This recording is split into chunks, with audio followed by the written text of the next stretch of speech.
We're now celebrating 2 years of Eddie Howe's management of Newcastle United. And it's fair to say that the 2 years that he's been at the club have been absolutely sensational.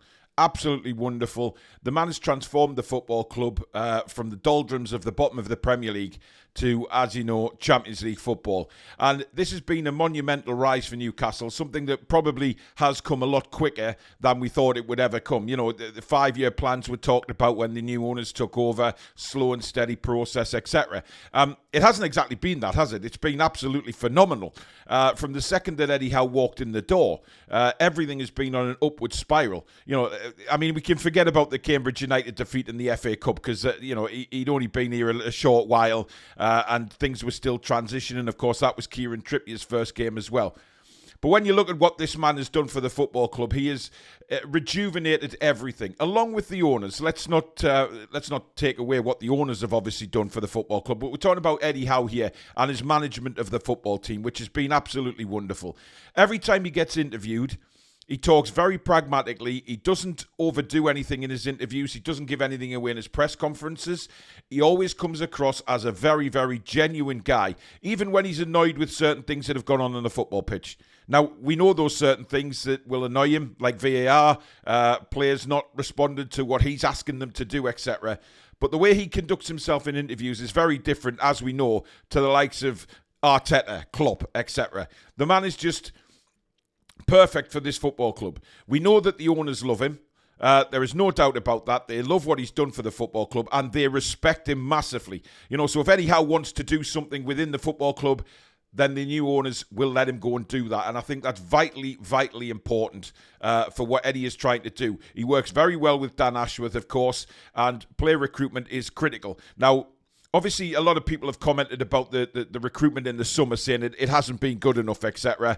But you've got to remember, we were hampered by FFP, and FFP killed us in the summer. That was known in the documentary even before this summer's transfer window, that it was going to be very, very difficult to bring in some of the players that we wanted because of the stipulations of FFP. We're not going out there to break the rules, because one thing Newcastle will be under is scrutiny to break FFP. People will be waiting for that to happen, knowing how much money that we have. But when he's asked questions such as, you know, the Saudi ownership and things like that within his press conferences, within interviews, he just gets on with it. He doesn't get flustered.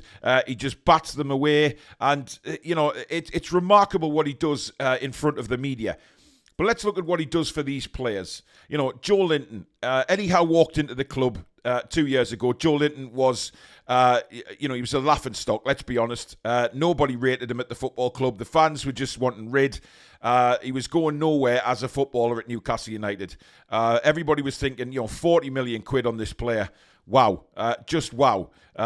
However, an incident happened in a game against Norwich City where Kieran Clark was sent off, of course, and Eddie moved Joe Linton back into midfield, and he's never looked back. Eddie says that he saw something immediately in Joe Linton when he took over the football club and when he took over the training. He saw something in Joe Linton which inspired him and said that, he was wonderful in training and he wanted to turn around his fortunes, and boy, has he done that. You've got to give credit to the player himself for listening to Eddie Howe and understanding what Eddie wants of him. And I think Joe Linton will be very appreciative of what Eddie Howe has done for him. He's now a Brazilian international, regularly now called up. The last couple of internationals, he's been called up to the squad. So he's definitely forced his way in there. He is one of the first names on the team sheet.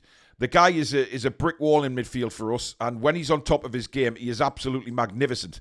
And Eddie Howe has got to take the praise for that, because nobody worked with Joe Linton in the first while he was here. The first year or so, nobody worked with him.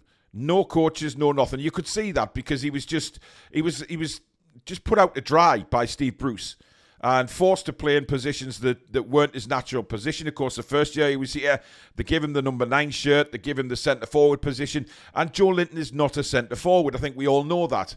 But Eddie's worked out where his best position is, and he's worked wonders with him. You look at other players. You look at Jacob Murphy, another player who was completely written off in the Bruce era. Jamal Lascelles, Fabian Schär, all these players who have stepped up to the plate and become completely different players. When Botman got injured earlier on this season, we were thinking, Jamal Lascelles has got to come back in. but he's been absolutely sensational. And this is down, in my opinion, to the manager. He works with these players. He's got a fantastic man management skills. The players all respect him. And the players all want to do well for him. They all want to perform. They all want to do really well. They all want to win. And Eddie has installed that winning mentality into this team now that is there for everybody to see. It is a winning mentality that just can't be beaten. It's a family environment in that dressing room. You can see the morale, the friendships that are formed in that dressing room, but the camaraderie is the biggest thing for me. They will not die easy. You know, even when they're losing games, they will keep going. And we've seen in the past with Newcastle United over the years when we've gone 2 or 3 down, we've just bowed our heads and thought, right, we'll get beat 6 or 7. Not this Newcastle United side. We are better than that. We have a new installed belief within this team, and that all comes down to Eddie Howe. And Eddie Howe, for me, can become an absolute legend at this football club. He really can.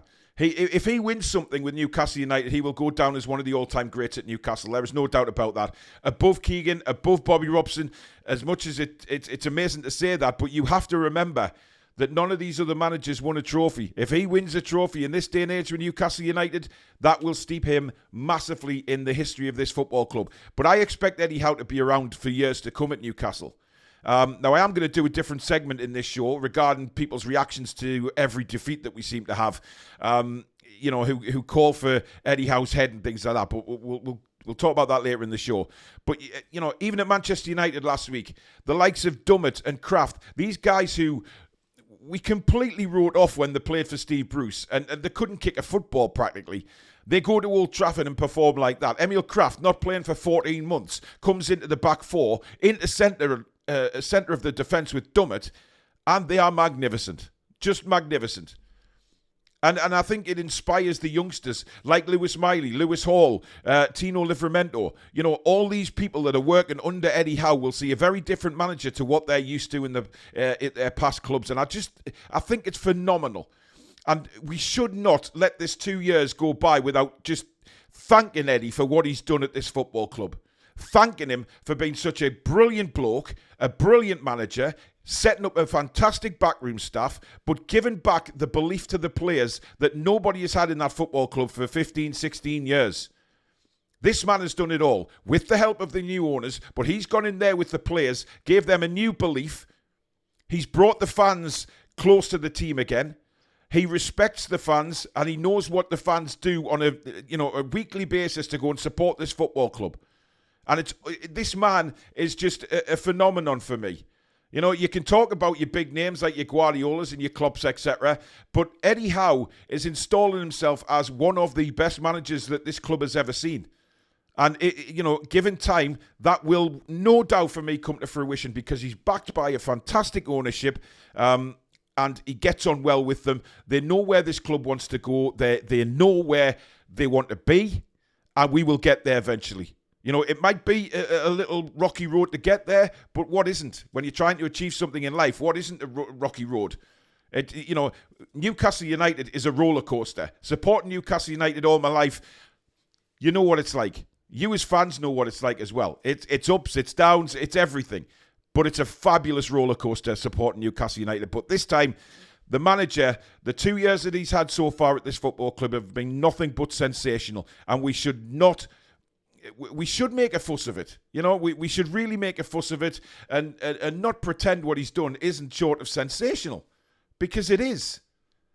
And he's a remarkable manager who has fantastic attitude to his, not just his work life, but also respecting the players and being there for the players and respecting the football club. He gets Newcastle United. Rafa got Newcastle United, but he was under the complete wrong ownership and things took a turn for the worse. But Eddie, he gets the fan base, he gets the city, he gets the football club. And I just want to say to Eddie, thank you. Thank you for the last 2 years, and thank you for many, many more to come, and lots of success. But let me know in the comments, what's been your highlight of Eddie Howe's 2 years in charge at Newcastle United? Now, one thing I did want to bring up this morning is, you get up after a Newcastle United defeat and you have a look across social media and you think, wow, did that actually happen?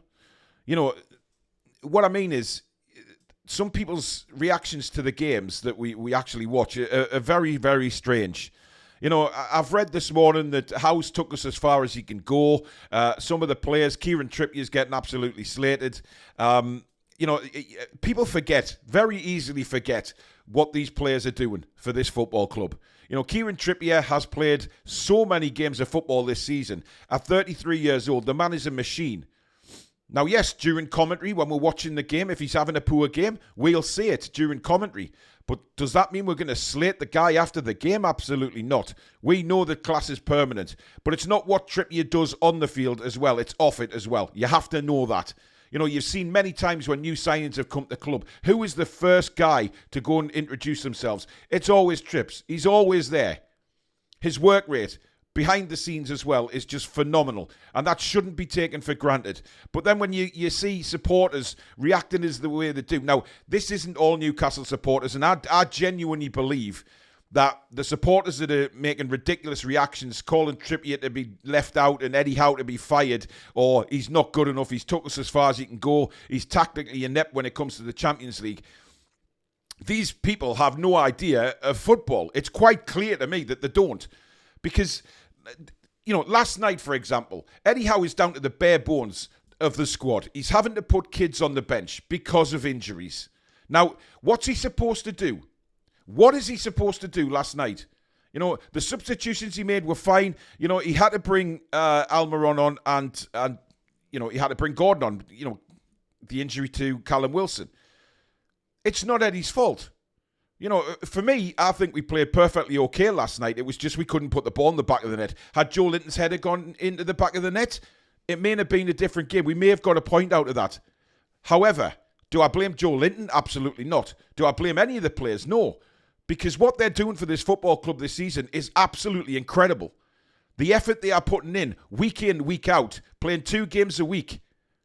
You know, some of them are on that pitch with battle scars and bruises, but they will keep giving 110%. Trippier's passing was off last night. His free kicks were off. His corners were off. However, he still put the graft in. He will not give up. And he still did some good things, even though he had a little off day. But I'm sick to death of every time we lose a game, it's mass hysteria. It really is mass hysteria. You know, we are not at the place where Manchester City are. And I think that the fact that we hammered PSG, I think some fans have got it in their heads that we are world beaters now and we can take on anybody. Yes, we can give teams a game, but we will lose games along the way because some teams are actually better than us, and I'm willing to admit that. Anything can happen in a game of football. We know that. You know, goals can be scored and shock results can happen. But when you step up to the Champions League, it's very, very different. And, you know, like I said in the last segment there, Eddie's been here 2 years. We're on a journey. And the experience we will gain from this journey is incredible. Eddie Howe will gain experience from this journey as well. But looking back at the Champions League's game so far, for people to say that he's out of his depth or he's not at the level he should be, I think you're completely wrong. I think Eddie Howe has managed the Champions League very, very well. But it is a journey. But I don't get these fans calling, you know, saying we need change, we need to do this. And then fans talk about the summer transfer window. Oh, we didn't do enough. We were hampered by FFP. And the club have made that known, that they couldn't bring in the signings they wanted or all the signings they wanted because of FFP. And I think people need to start understanding how the system works, how football works these days. It's not as easy as just going out and buying a footballer. We can't do that anymore. And one club that are going to be under the stress of FFP, under the microscope of it as well, is Newcastle United because of who our owners are. They're dying to just jump on us for making a mistake in FFP. But our owners are too savvy to that and they won't do it. So all I can say is to the fans, and look, the majority of the fans, 90% of them are great fans at Newcastle and they understand and they're willing to, you know, accept that this is a journey moving forward and nothing's going to be easy. But then there's the other 10%. When we lose a game of football, everything crumbles. The world is a disaster. Newcastle United have lost. Oh my God, you know, we're going to go down. We need to get to 40 points and all of this bollocks. It's ridiculous. Just enjoy the road we're on, you know, because, you know, those days of scrapping for relegation are gone.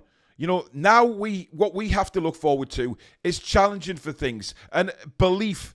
You know, we're not down there anymore. These owners want us to win things. We have systems in place now to grow the club and get better, and we will get better. You know, we're not going to win every single game. Yes, when you look at the game, you're commentating on it like me and Billy, or, you know, you do a match review. You're talking about that previous match. You're not talking about the mass general, right? It doesn't work like that. You're talking about that match. Like when we do the match review tonight, we will be focused on the Dortmund game. We will do the play ratings based on the Dortmund game. But does that mean that we're jumping on the bandwagon and saying Eddie's out his depth or the players aren't good enough? Absolutely not. Absolutely not. And I think that's where the fans need to just calm down a little bit. You know, yes, we had a bad result last night, but there will be bad results along this journey. It does not mean that Eddie's not good enough or the players aren't good enough. Yes, we all know, and I'm sure Eddie Howe and the owners know, where we need to improve on the squad, where we need new players to come in. That will happen, guys, and that will happen quite soon. I do believe we'll make purchases in January. We'll then go again in the summer transfer window. So just chill out is what I'm saying, because after every defeat, you go onto social media and some fans are acting like it's the end of the world. And it's ridiculous, because it's not. We have a lot of good things in place. Could things be a little bit better? Yes. Everything can always be a little bit better at the football club. And that's what the new owners will strive to do.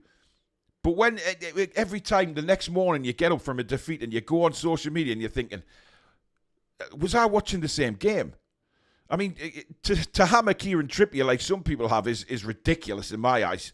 Yes, he was poor last night. Trippier will know he was poor last night. But the guy is just class.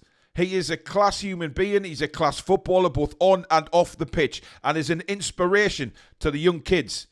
Tino Livramento, when he signed for the club, said he couldn't wait to get started learning from Trippier. And by the way, that's come to fruition by Livramento's performances.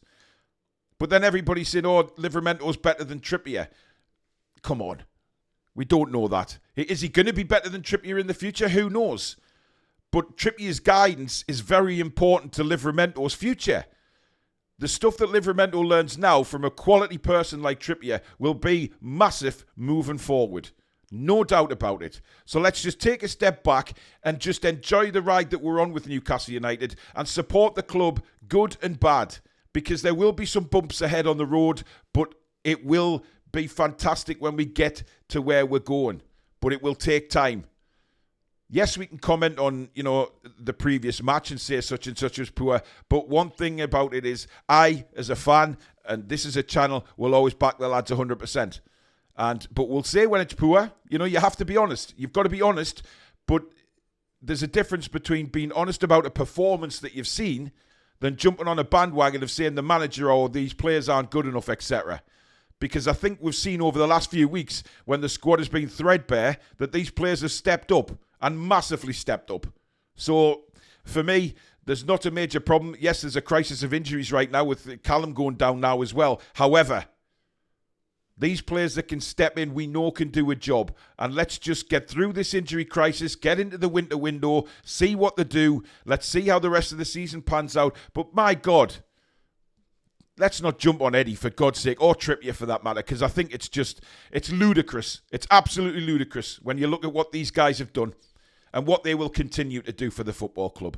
But thank you very much for watching, guys. If you have enjoyed today's show, please do give it the thumbs up. Very important that we keep those coming in. And as you can see, we are so close to 25,000 subscribers now. Please do subscribe if you're new to the channel. Help us get there. Come and be part of a wonderful community. And of course, hit that notification bell, which will let you know when we schedule our live shows or we upload any videos such as this one. If you're watching this on Wednesday, do join us tonight at 7 o'clock, of course, for the Dortmund match review. We'll be taking a deep dive into the game itself and, of course, the player ratings as well, which we love you guys to take part in as well. But lots of great things coming up. We've got Alice on Friday, which a lot of you are really looking forward to. I know another match preview for the Bournemouth game tomorrow. So loads of stuff coming up on the channel. So get yourself subscribed and don't miss out on anything. But enjoy the rest of your day, folks, and we'll see you tonight. Take care.